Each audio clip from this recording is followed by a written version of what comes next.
My name is Beth Denton, and I, along with Michelle Gazzolo, started a company called Fruit Belt, and we make a sparkling fruit tonic.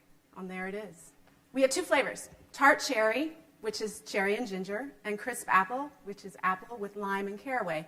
Both contain 60 calories, 14 grams of natural sweetness from native honey, the bitters, and it's all contained in a smaller bottle.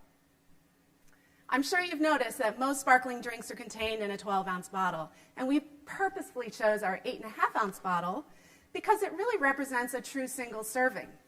But our customers really like this small bottle because it contains big ideas that quench the thirst that they're feeling. The first big idea is the fruit. We always use tart fruit.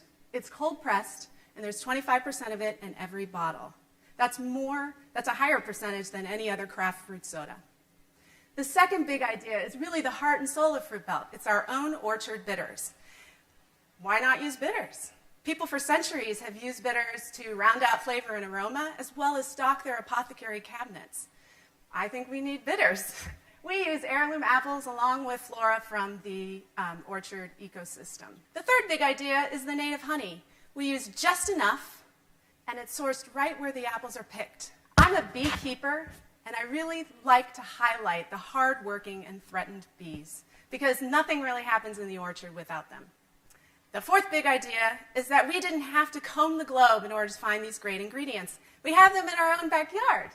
The sun, the soil, the trees, the fruit, the pollinators, and don't forget the people who tend all of this wonder. These are the Fruit Belt heroes.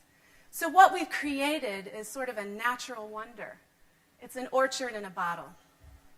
So every time our customers raise that little green bottle to their lips, they embrace those big ideas. We've done our homework. We know who they are. I bet you can guess who they are too. They're thirsty. Ha-ha. Of course they're thirsty. They're of varying ages. They want to drink authentic, and they want to wrap their ideas and identities around products like Fruit Belt. But there's a problem. Soda is complicated. I mean, look at this benefit stack. Do you want to drink this? I certainly don't. People are fed up with the way things have been for a long time, and you can see that disenchantment here in this graph. The losers are the big beverage brands. It used to be that, the whole beverage category was controlled by the behemoths, like 90% of the category. By 2020, it's below 50%. Who are the winners? Little upstarts like Fruit Belt, especially ones that are better for you, that have interesting flavors, and identify with craft. Now, this graph also represents our opportunity. When we capture 0.5% of the carbonated soft drink market in America, that's $100 million. That's a lot of money. And I'm going to tell you how we're going to get there. But first, a little bit about our drinkers. I mean, they're already drinking something, so where are they going to come from? I don't have to tell you about how many people are drinking kombucha these days or sparkling water, and don't even get me started about cold-pressed juice. Wow. We are gaining converts from across the aisle, from those sparkling water drinkers who want more authentic ingredients, from the no soda camp for people who are really concerned about sugar, and people who drink juice want a little sparkle and zest in their cocktail. We are a Michigan company. We are in the very southwest corner of Michigan. We launched our drinks just last year, and in that amount of time, I'm happy to say we're alive. We had $50,000 in sales. We opened over 200 doors, mostly in Michigan, including Whole Foods and Plum Market in Michigan. We have 4 distributors. It was a great and busy year, and it's really just the beginning. Central to our 2017 strategy is introducing 4-packs of each of our flavors, which will allow us to gain market share in the markets that we want to be in as a standalone drink, but also in the cocktail aisle as a more healthier ingredient. And by the way, 1 bottle of Fruit Belt makes 2 great cocktails. Don't forget it. And of course, we're branching out. I haven't heard anyone here yet that wants to get smaller. So we have our current 200 stores. We want to grow to 2,000 stores by 2020. We're going to do that by targeting multi-location grocery stores. We have 2 flavors. We want to expand that to 6. We're really interested in cans.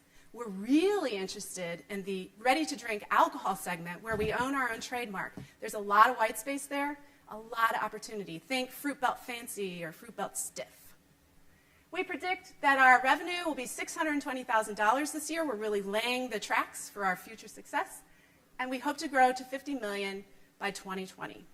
And we think that this is a respectable number given our category and the amount of time, 3 years.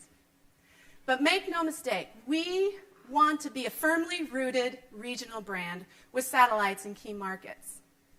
We are also positioning ourselves for strategic national distribution partnership. We're aiming for 30% gross margin, and we're spending a lot of revenue or resources right now on promotion and marketing. So when Michelle and I started this company a few years ago, I don't really think we knew what we were getting into. I'm pretty sure about that. But we taught ourselves everything we know today, and we made this amazing drink. What we know now, though, is that we need to surround ourselves with experience. That's why we've hired John Richards, who's here somewhere.